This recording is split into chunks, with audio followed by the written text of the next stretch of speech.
real estate. So how to raise money without asking for it.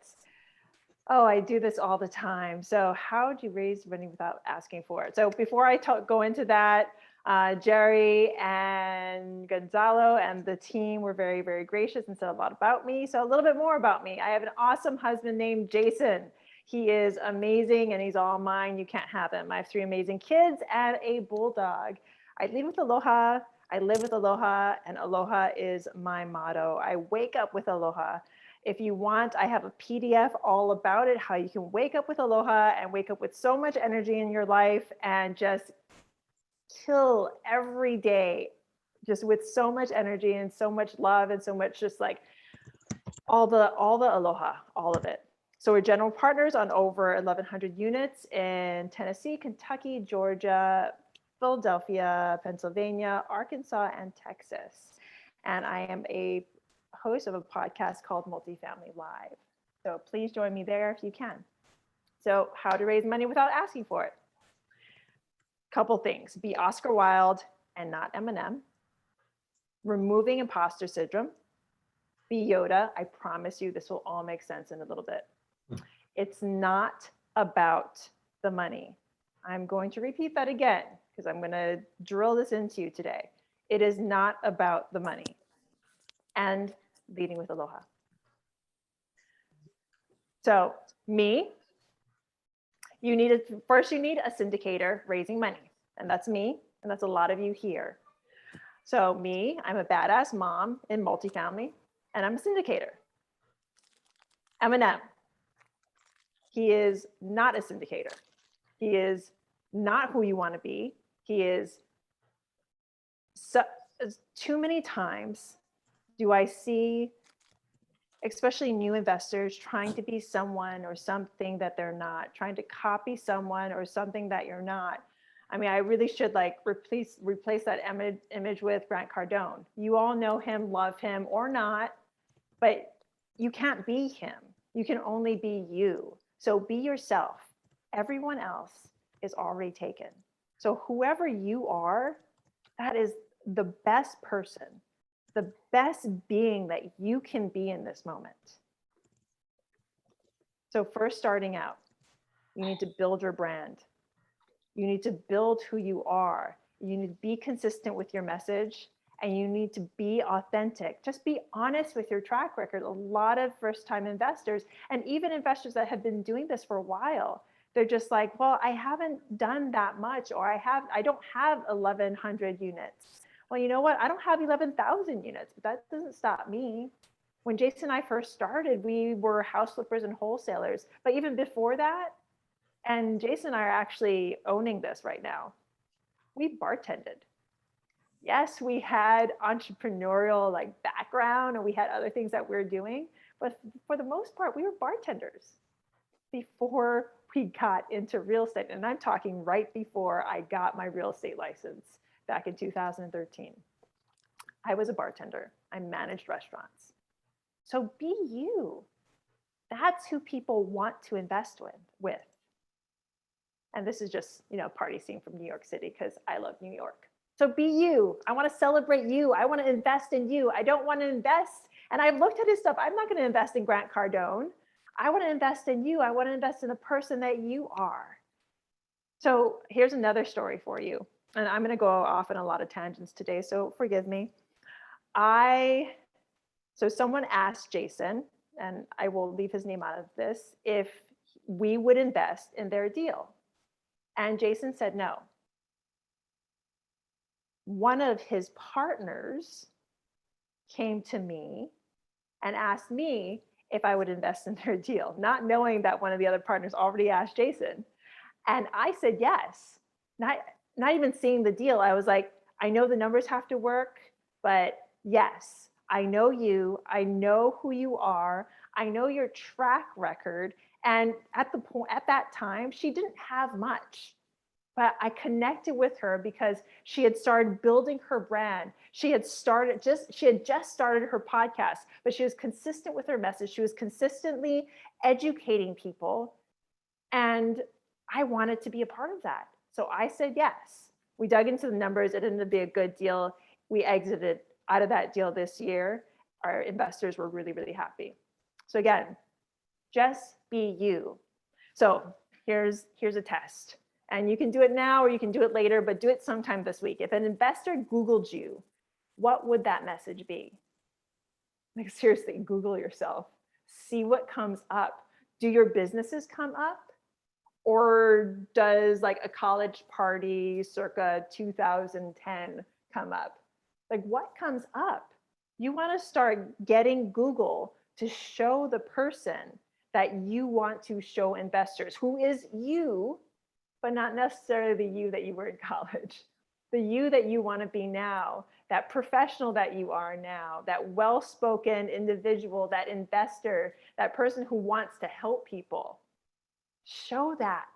And the only way to do that is really digging in and putting it on social. You heard the guy say that they follow all we're doing on social, all the content we're putting out. And I just put out stuff that I like, stuff that I'm doing with my family, like funny little videos of me just being goofy, but that have like something that people can learn about. Like anything that's you, put it out there because it's gonna start to populate on Google. So would they feel certain that you would be an apt custodian for the money they spent time making? So that's definitely something you want to ask yourself. Would these people want to invest with you based on Google, based on what you've put out there? Because sometimes if they don't already know you, that's the first place they're going to check. They're going to check, they're going to Google you. They're going to start going into your Facebook. They're going to start going into your Instagram. They're going to start going into the places where they know that you're being social. So do you have a presence there? So, okay, so starting out, most conversations will be with family and friends. And I know this can be hard. And they can be, like for instance, I've asked my dad every time we have a syndication, we've done 11 so far.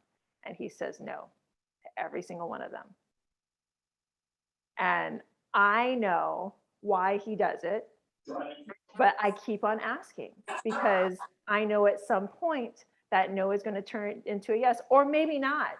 But the thing is, keep on asking because you never know when the yes is going to come. In fact, my sister's here visiting us. She's 28. She's a professional. She's actually in social media. And she finally asked, she's like, Pili, I want to invest. And I was like, wait, what? Oh, and you know what? I never asked her. So there's people out there that I don't even ask, even though that's my mantra, ask everyone, talk to everyone.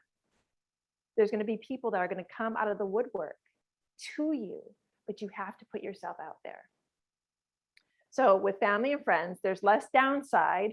They already know you, but they're going to be more critical with their questions. They're going to want to dig in. They're going to know your background. They're going to know all those things you did when you were 5 or when you were 6 or when you were 12 or in college. They're going to know you. And you're going to have to understand how to accept if they say no. Don't take it personally. It's not, although you might want to, just accept that no and move on. Accept that no and just understand that they're making that decision as an investor or whatever it is that's giving them the reason to say no. Just let it be. And remember, with every no, it's one step closer to a yes. And leave every conversation, and I mean every single one. Today, I actually want you to try this out if they know someone who this might be right for. So if you don't already have a mock deal, and I'll talk about this later probably, get yourself one and start talking about it. Start putting yourself out there. Start telling people that this is what I'm looking to do. Oh, you're not interested? Oh, that's fine. I understand. But do you know anybody else that might be interested? I would love to talk to them. I would love to get to know them. So, yay, letting go of imposter syndrome. I have this conversation all the time and it affects me too. So I know this picture doesn't make any sense. So what these images mean to me, and I can go into like the joke that's here, but I don't think I am, because I think you guys kind of get it. So no one wants to be overly enthusiastic, and no one wants to be that guy either, or do I, or don't I, or why do I think I have the authority to be here talking to you right now? Does Leonardo DiCaprio really know who I am? Am I really a badass? Wait, are you, are you looking at my ass? Maybe I should just end my presentation and pretend I had internet troubles. What if they laugh? What if I fail? Oh my God, did I just say ass on the internet? We all have a kabillion thoughts running through our head. You have to work on the conversation that's in your mind. I have to do this every single day. I have to tell myself that I'm a winner, that people want to invest in me, that all the information, all the background that I have, that I am more than enough. So I need you to understand that imposter syndrome does not exist, because you are a winner. If you need to, repeat that to yourself right now. I am a winner. You don't need to pretend to be that guy. You don't need to pretend to be Leonardo. You don't need to pretend to be Grant. You don't need to pretend to be Barbara Cochran, because you are a winner. Just who you are, you're here, so you're winning. You're learning how to do multifamily, so you're winning. You want to learn how to raise money without asking for it, so you're winning. So you know who you are and what you can provide. And if you need more, then go get it. There's so much education out there. You already heard from the gentleman. Chad and I and Jason, we provide education. If you want it, it's there. All you have to do is reach out for it. But it starts with you. You can start raising capital right now, because you are educated, you are inspired, and you are awesome, because you are a winner. Let me get this in your head, because I'm sort of on this trip right now. You need to come from the position of winning. You need to set your day up to win. Whatever it is, your goals, you need to set them up to win. And Jerry, I know you're smiling at me right now, because I'm going to point you out. And a lot of the conversations I'm having now, we create these amazing, magnificent, golden goals. But can we reach them? Can you actually reach them? I say yes, but you need to create these stepping stones called action steps to get to those goals, and make those action steps actionable, actually attainable, that you can bite into and take care of, so you can have that win, no matter how small it is or how big, every single day. So let's move on. Our investors, we've talked a lot about us and our needs and our wants, that we're winners, but it's not about us. It's about the investor. It's about the person that you're talking to. Our investors are the heroes, not us. Especially your first conversation with an investor. That first conversation is key. That first conversation is the conversations that I have on a regular basis. That first conversation is never about you. Primary focus gets back to the basic human needs of survival. They have a problem they need solved. They want us to see, hear, and understand them. So you need to be active listeners with those first conversations. I have investors scheduling calls with me all the time, and they try to turn the conversation into all the information. And you don't want to do that. You want to hear what they have to say. You need to express empathy to their needs, and then demonstrate your authority on how you can help them. I'm going to repeat that. You need to express empathy to their needs first. Their needs come first. Never mind what you're raising for. Never mind that goal that you have in the future. That connection, that relationships equal partnerships. So that relationship that you made or are making is that partnership that you'll have in the future. But unless you make that connection first, that partnership's not going to happen. In order to make that connection, you need to listen and you need to connect and then demonstrate authority on how you can help them. So again, remember, we aren't the heroes. Your investors are. So here we go. Yoda and Luke, your guide and your investor. I'm a Star Wars fan. So our investors face an issue. Luke, searching for something bigger. Find our guide, Yoda. Get a plan. Save the rebellion by learning how to use the Force.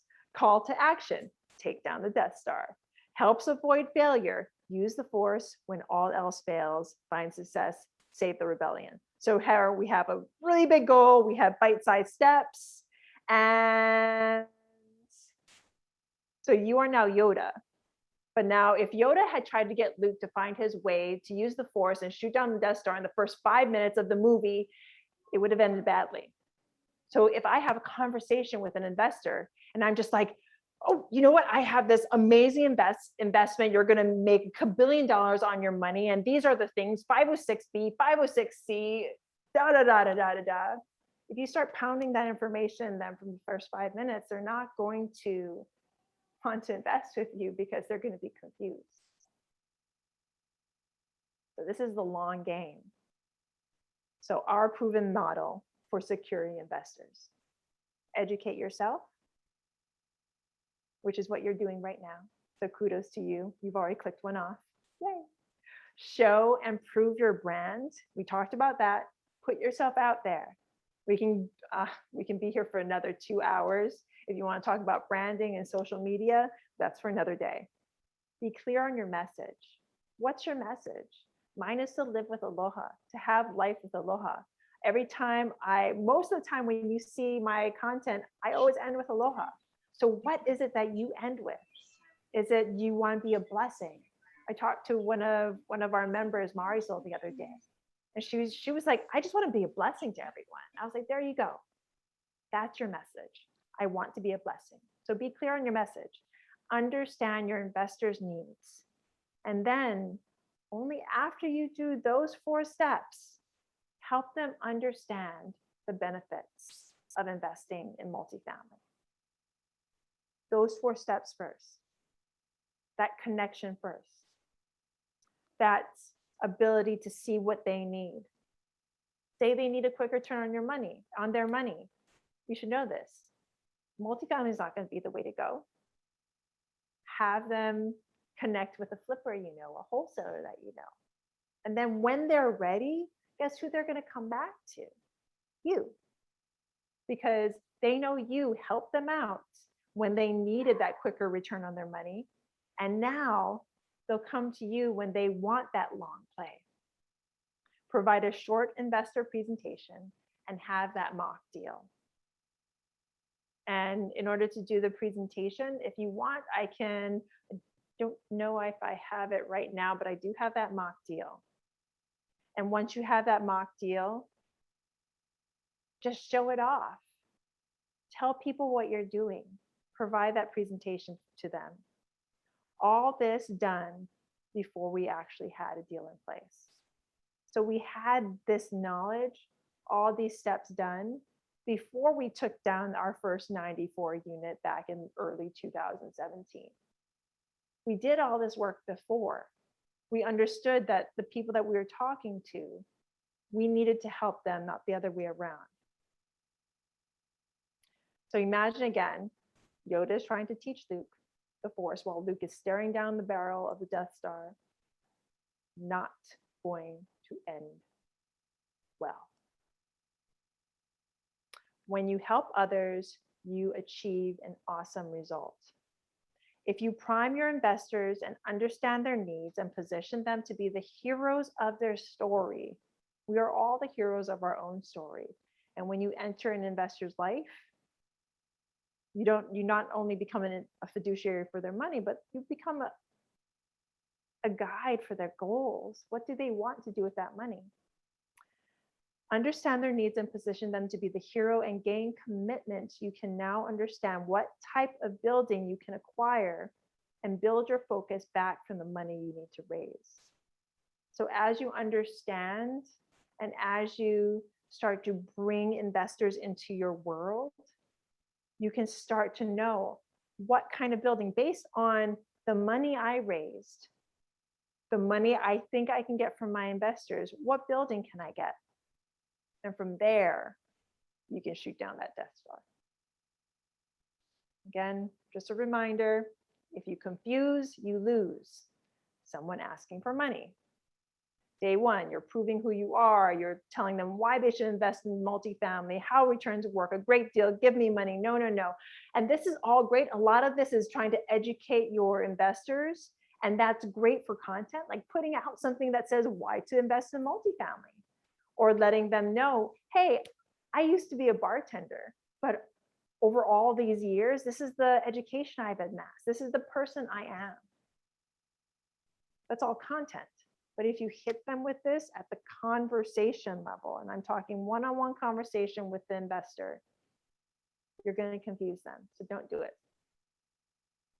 Your equation to being valuable and raising money: provide a benefit to others, plus, don't know why there's an X, maybe we'll just multiply it, plus a quality investment, plus having it handled effectively or efficiently. So even it starts with the connection and the relationship and being a benefit to others. But you still have to have that quality investment, of course. And you have to have a team to manage it efficiently. So how do you find these investors? And what qualifies an investor? Speak to everyone. I know I'm not the only one who said this, but it's been said that you need to hear the same thing 7 times. So if I have to say that 7 times right now, I'll do that. Speak to everyone, speak to everyone, speak to everyone, speak to everyone, speak to everyone, speak to everyone, speak to everyone. Speak to everyone, because you don't know who you'll find, who that next investor is going to be. Andrea, you might be my next investor. You might be my next partner. 5 years from now, you might have a $50 million deal that you need a partner on. And now we have an astounding relationship, and you ask me, I don't know if that's going to happen. I don't. John Brandon, same. Anyone on this call, I don't know what this call right now, this relationship that we're connecting and we are establishing right now, I don't know where it's going to go. So why should I judge who I'm going to talk to? I'm not. I'm going to talk to everyone and speak to what I do. And remember, when the focus is on helping others, the judgment goes away. And by judgment, I mean you thinking you're not good enough, the imposter syndrome, the whatever it is that's holding you back from having these conversations. Stop. Because really what you're doing, I don't even think I put in my slides. Let's see if this, no, it's not even on this next slide. What you're doing is you're providing opportunity. You're not raising money. You're providing opportunity.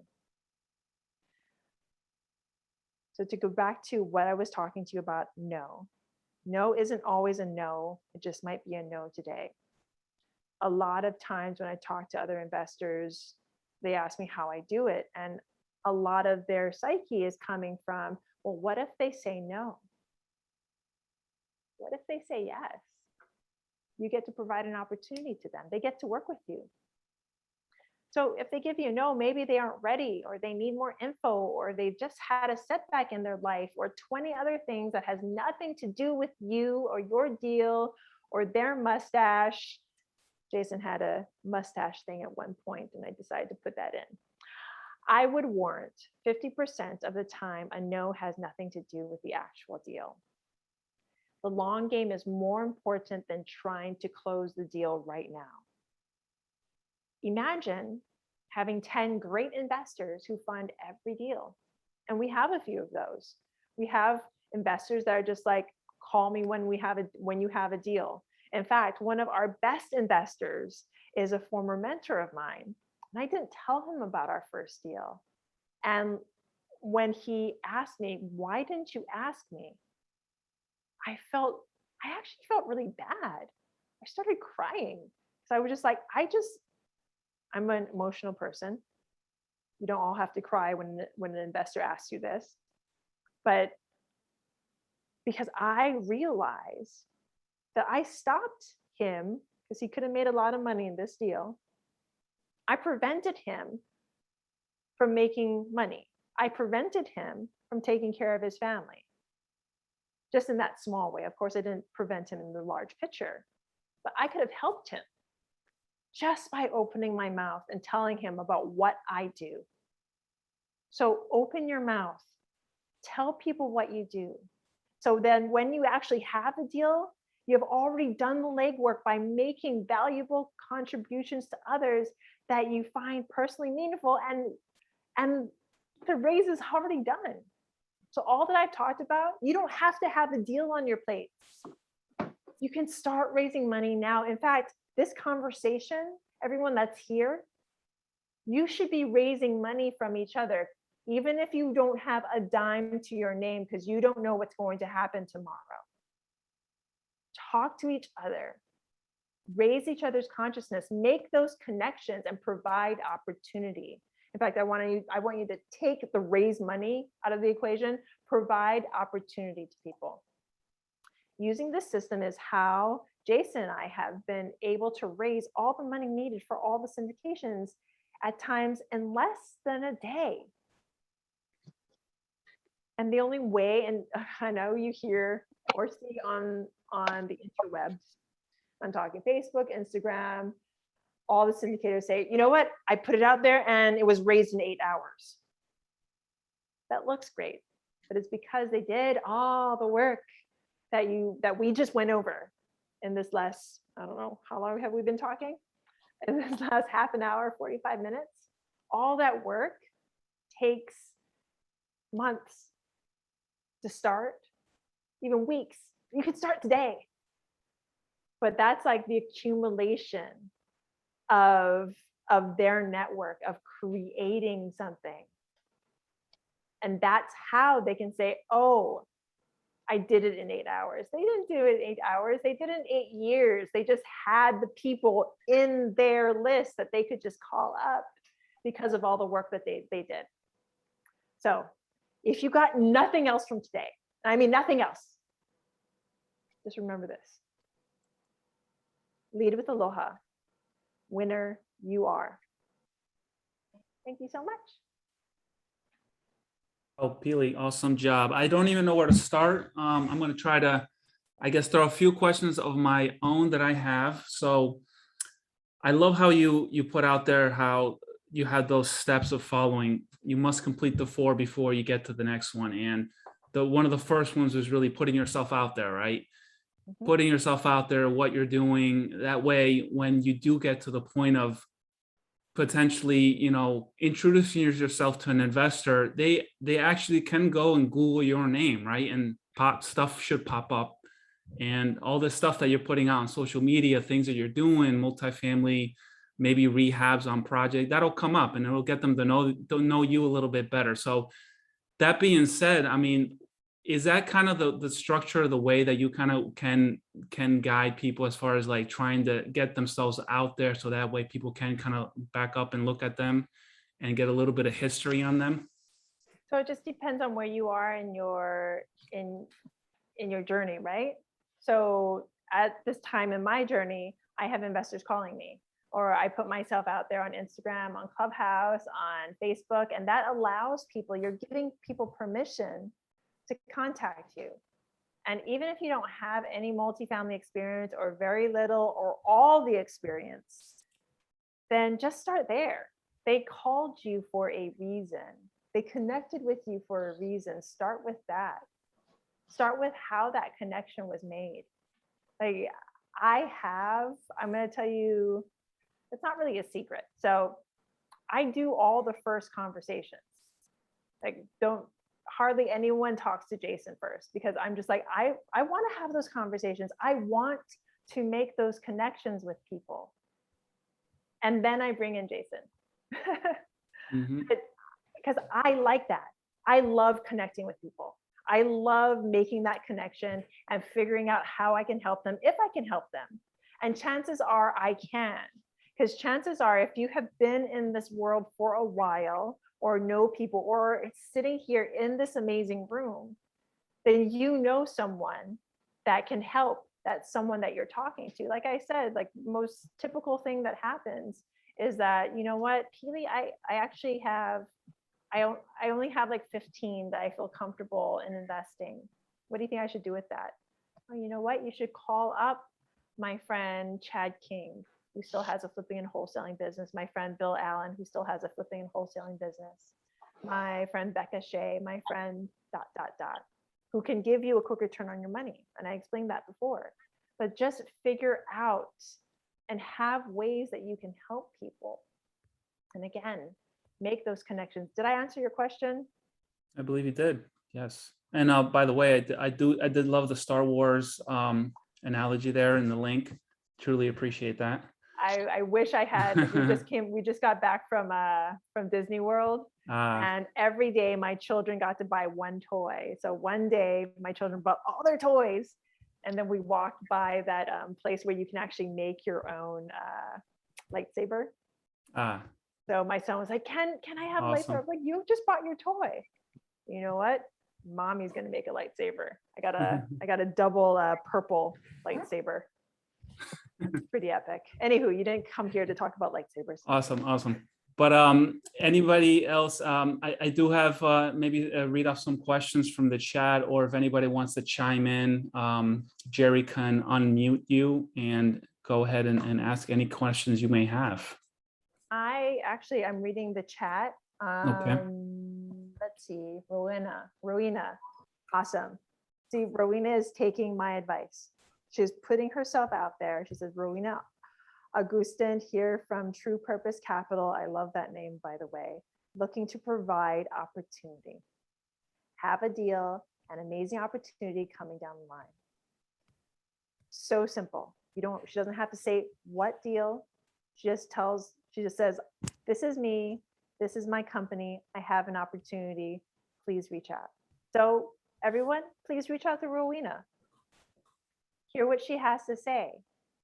Connect with her. The worst thing that could happen is that she doesn't connect with you, but you've made that connection. Now both of you can talk in the future. You never know what deal she's going to have. Maybe that's the deal that you want to partner up with, or be a limited partner, or somehow get on the GP. I don't know, but reach out. You're welcome, Rowena. Get yourself out there. Exactly. Do you set any personal goals on how many new people you'd like to have investing conversations with per week, per month? Jerry knows the answer to this. So in 7-figure multifamily, we are doing accountability groups, which I'm part of 2 of them. So as a leader, I wasn't expecting, because I do my goals. I have what I need to do on a daily basis, but one of our other members, Scotty Emsley, called me out. He was like, Pili, where's your goals? I was like, fine. I'm going to talk to 10 investors every week, and I'm going to raise $5 million. I've raised about 1.2, and we have 3 or 4 more weeks left. So I'm not quite there yet, but hey, because of a partnership, I consider everyone that is in 7-figure multifamily partners. Because of that partnership, he called me out, and I was able to raise 1.2. I have conversations all the time. Do I have 10 of them? Usually fluctuates anywhere between 5 and 15 a week. So having the 10 was like, okay, I'm going to set that goal. That goal, so the 10 calls a week was to get to the goal of 5 million. I might have to jump that number up for the next couple of weeks. So we're doing this based on a book called The 12-Week Year. If no one has read that book yet, please do. Basically takes your goal and chunks it into 12 weeks in which you take the one goal. And please, if you do this, make it simple for yourself. Take that one goal, set action steps to get to that one goal. I made it really easy to myself. I said 5 million, 10 phone calls. I'm at about 1.2 now, and I have 3 or 4 more weeks. So not bad, Could I do better? I think I'm going to pump it up to 15 calls this week. Let's see if I can do that. Jerry, keep Wow. me, hold me Amazing. accountable. Really have one question for you. Like you mentioned, this is really a long-term game. You know, you're forging relationships with a lot of these people. And you want it to be a real win-win situation.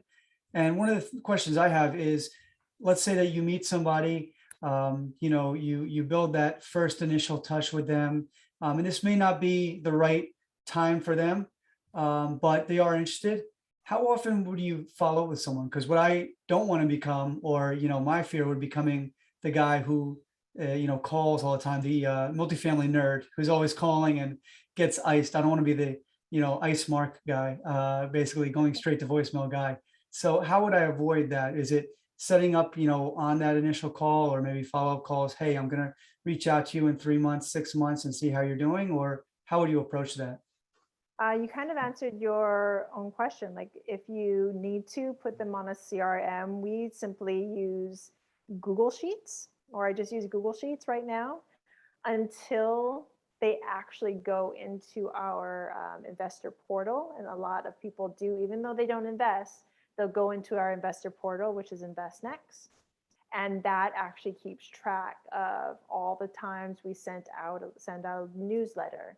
Anytime that I call them, I put a note. So if it looks like I'm calling them too much and they haven't invested yet, maybe I'll pull back.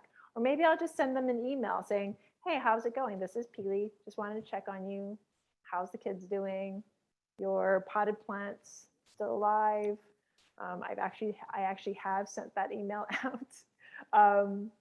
Just know who you're talking with and keep track and keep notes on people that you talk to and talk with, because it counts. Like knowing people counts. It might sound, what's the word I'm looking for?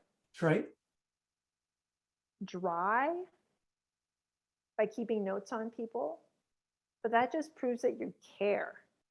Like I have a memory for certain things. Like I can remember certain things about people, but I love having it written down that, oh, like for instance, our last deal, we sent everyone a potted plant. We sent everyone a bonsai tree, just because we thought they were cool.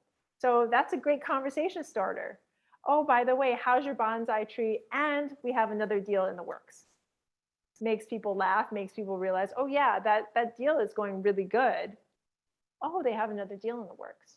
So yes, there can be like too many touches. If you're just calling them all the time. But there's a kabillion people in this world. You can call someone else, but keep track of who you're calling and when you're calling them. And the thing is, you have this amazing meetup.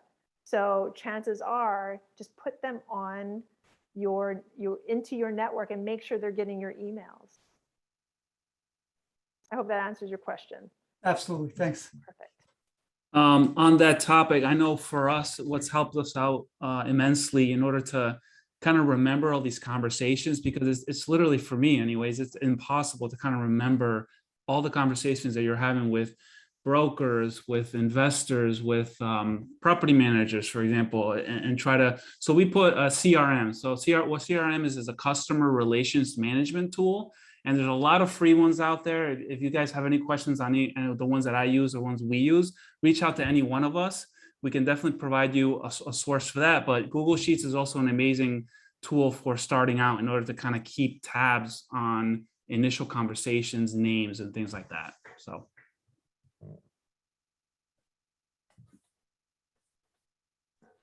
I have a question. Pili, we know obviously amazing mom, you got the 3 kids. All of us here, many, whether we're busy, if it's have a W-2 or family, how do you help to organize yourself, to make these calls, to reach out to people, to remember, what it is that they're interested in and what they want to invest in, things like that? Time blocking. I live my life by my calendar. If it's not on my calendar, it doesn't happen. So as soon as I knew this was happening, either I ask people, you know what, this is my email, and I want you to get into this habit, everyone. If somebody asks you to be somewhere or to do something with them, and maybe you're a little bit on the forgetful side, or you just have a lot going on, tell them this. Here's my email. Could you send me a calendar link? Practice that. Here's my email. Could you send me a calendar link? If somebody wants to be like, if somebody wants you to be there, tell them that, because at least for me, if it's not on my calendar, it doesn't exist. So my day is actually blocked into sections. I have my aloha time. I wasn't kidding when I said I start my day off with aloha. I look on my calendar and I see aloha. I'm just like, okay, mindset. This is mindset. This is exercise. This is everything. I get it done in the morning because, especially my parents, but I do believe time is relative. So whether or not you have kids or not, you're busy. It's just a fact of life. You fill your time with something. You need to make that time for yourself, get that set then it's done. You don't have to worry about it. You don't have to feel guilty that you didn't go to the gym or whatever it is you want to do, Aikido, whatever. Make sure you do it as early as possible, get it done, get your day set. For me as a mom, I need to do this. I need to do it before my kiddos wake up, or it just doesn't happen. My day just kind of takes over, and by the end of the day, I just feel drained because I didn't set myself up correctly. Then after that, I have kiddo time, and then after that, I have work time. I have One Thing time too. Another great book, if you haven't read it, The One Thing by Gary Keller and Jay Papasan. The one thing is basically, say it in a few words, it's one thing. You pick one thing, get done in that day. So if my one thing is to make is to make 3 phone calls, or maybe the whole 10, I don't know, then I will get that done. Because again, going back to what I was saying in my presentation, set yourself up to win for the day. Losses are going to come, and I also believe losses and fails, they don't need to be bad things. We're conditioned to believe that our failures are bad. They're only bad, and they're only actual failures if you just sit in them and let it kind of fester. But if you use those failures and those losses as stepping stones, they become an automatic win. If you learn from them, they become that automatic win. So that's what I do with my day. Time blocking, me time, kid time, work time, kid time, me time. And in those me times, there's also like Jason and Pili time. But it's basically blocked like that. That's my entire day. And then people just like insert themselves into my day. Another great, and I'll actually put this in here, another great system to use is Calendly. If you don't have a calendar, calendly.com. If you don't have a calendar link, I suggest you get one. Even if you don't think you're important enough or you're busy enough, it'll save you a lot of heartache. Do you know how much time you probably waste being like, oh, are you available between 5 and 9 Tuesday night? Oh no, I'm only available between 5 and 9 Tuesday morning. Okay, well, how about imagine if you could just give somebody your calendar. They can book themselves into your calendar. It has saved me so much time, untold amount of time. Hope that answered your question. Yeah, definitely people look up Calendly if you're as busy as myself or Pili. It definitely saves you a ton of time on that. I know we use it a lot. Pili, I know we had you on for an hour now, and I definitely do not want to overextend your time and the kids' time. But if anybody has any last minute questions, please tuck them in. One Sure. quick question. Go ahead. This is GP from Atlanta.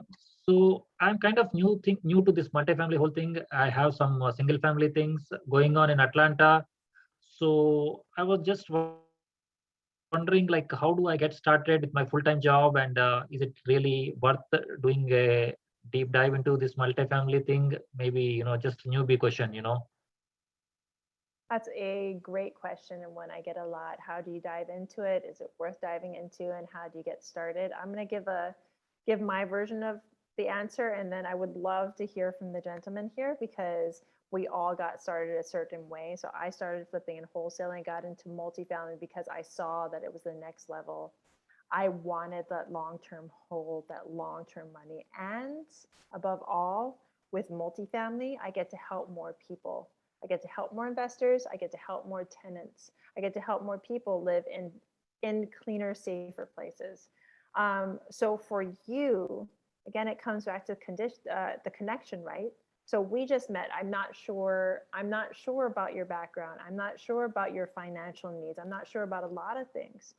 But learning how to do multifamily, you'll start to know that you need to make that connection with someone like yourself to really answer that question, because you're basically asking me, what should I do with my money, Pili? That's what it all is, right? Like if you get into multifamily, you're going to either be spending money on an investment, or you're going to be spending money on a mentorship program, or you're going to be doing a combination of both to really learn. So you're asking me what to do with your money. And right now, like if I was completely honest, like I could tell you, yeah, multifamily is great. It's the best thing, yada, yada, yada. Look at all the content, bright, shiny object. But what I'm going to tell you, because based on what I was just talking about, is I actually don't know. I don't know if it's right for you. It might not be, right? This might not be the right avenue for you. Do I want it to be the right avenue for you? Yeah, I love multifamily. It's been great to me. But unless I know like where you are financially, where you are in life, like what kind of investing experience do you have? You mentioned Atlanta, great market, really hot. What are you doing there? Are you a GP on the deal? Are you an LP on the deal? Did you just find a deal? If you did, please talk to any of the people I know that are in Atlanta. They'd love to underwrite that with you, including my assistant, Alessandra. So it really just kind of depends on who you are. Is multifamily, I'm gonna actually like turn this back around on you. From all the research that you've done, do you feel that multifamily is the next step for you? Yeah, based on my experience, I have a duplex in Atlanta. I spent like 100K on repairing those septic repairs and electrical repairs and all those different things there. And I was really tired with that single duplex itself. I don't know when I go to bigger multifamily, how many septic repairs I have to do and all these challenges. I'm little afraid and because hardly I'm making cash flow with the duplex itself. I don't know for bigger units how much I can make. Okay, so I actually want, because I see Gonzalo, Mark, Garrett, and Jerry smiling because they know the answer to this. And it has to do with a duplex and only you working on it versus a multifamily and having a team to support you. So gentlemen, if any of you want to jump in on this, please do. Happy to weigh in. So Praveen, I think was your name. I'm sorry if I'm botching that. But I was in that. Praveen, yeah. Okay, great. Yeah. So myself and my partner, who's also up here, Gonzalo, we were in your very same shoes just a few years back. And one of the reasons why we turned to multifamily was because of the fact that we saw kind of the writing on the wall that if we wanted to get where we were going with multifamily, particularly in duplex, triplex, that kind of thing, it was going to take a lot longer and be a lot more brain damage, I guess is a good way to put it, to get there. And so, as Pili mentioned, one of the benefits of larger multifamily is that you can outsource a lot of the stuff that, frankly, I didn't feel like we were all that great at. So, if you're looking at your ultimate customer is the resident, is the tenant there, do I think I'm better at managing properties or a professional person who does this day in and day out? And so that's kind of the conclusion that we came to is let's take ourselves out of this equation and focus on the aspects of investing that we really enjoy. And so that's kind of the conclusion we arrived at. Right.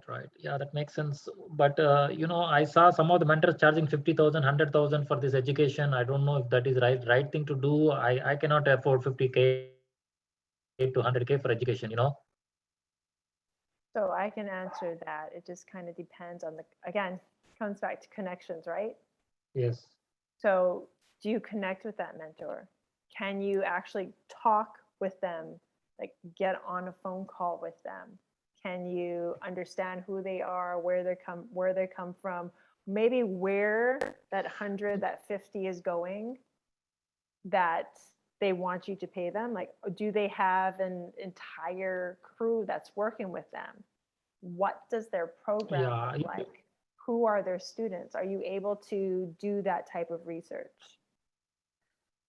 yeah, my experience, mentors are good until you sign up. Once you sign up, you won't, you cannot reach them. They'll put some people under them and they don't know nothing.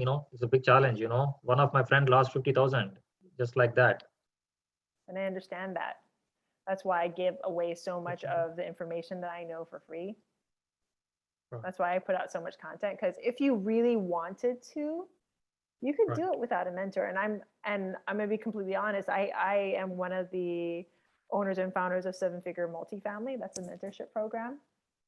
Jerry's a part of it. And I do believe some of the other gentlemen here are going to be joining us shortly. So completely honest, I do have a mentorship program. But the thing is, you can connect directly with me. Jerry has my cell phone number. Most of our members have my cell phone number. They know they can use it if they absolutely need it. And some of them have. It just, Right. again, That makes sense. yeah, exactly. If you're going to pay a good amount of money, you Right. want to connect with your mentor. You want to know that you can talk to them. You want to know their background. You want to talk to their former students. So I'm sorry for your friend that lost that money. Right. But with anything, with any investment, because going into a mentorship program, that's an investment in yourself, right? So you need to do the due diligence. You need to do your own research on that investment. So I am, and so 7-Figure Multifamily and Chad, who was on this call earlier, I am an investment. So as you invest that money in me, I invest my time and my knowledge in you. Because like I've told Jerry and I've told all of our members, you become a partner. I don't know, Praveen, if this conversation that me and you are having, maybe 6 months from now, 6 years from now, 60 years from now, who knows? This conversation turns into a partnership. Maybe I have a deal, maybe you have a deal, maybe somehow this turns into something. I don't know. I don't know what's going to happen from this call right now. Something's going to happen. I just don't know what. So it's up to you to do your own research and then put yourself out there. Sure, you might have a failure, just like your friend failed or the mentorship program failed him. I don't know actually what happened, but now he can use that as a stepping stone. Now he's really going to do his research next time he steps into a program. Did I answer your question? Yeah, I agree. Yeah, definitely. Thank you. You're welcome. Great input, guys, and definitely, Praveen, do your research. Reach out to people like Pili, join these meetup groups, and just connect and network with people. That's the way that we've been doing it the last few years. Any more questions? I'm gonna, Pili, let you go, and we're gonna break out into breakout rooms. And I think, Jerry, you're gonna be setting that up. Pili, thanks again. You're Hope to see you welcome. again soon. And if anyone here wants to have that money raising opportunity providing conversation, I invite you to call any of these gentlemen first. Call them up, see what they have to offer, call them. If you want to get a hold of me, you know how. I'm there all over the place. I'm the only Pili Yarusi you'll see on the internet, I think. Aloha, love. Aloha. Aloha. Bye-bye. Thank you.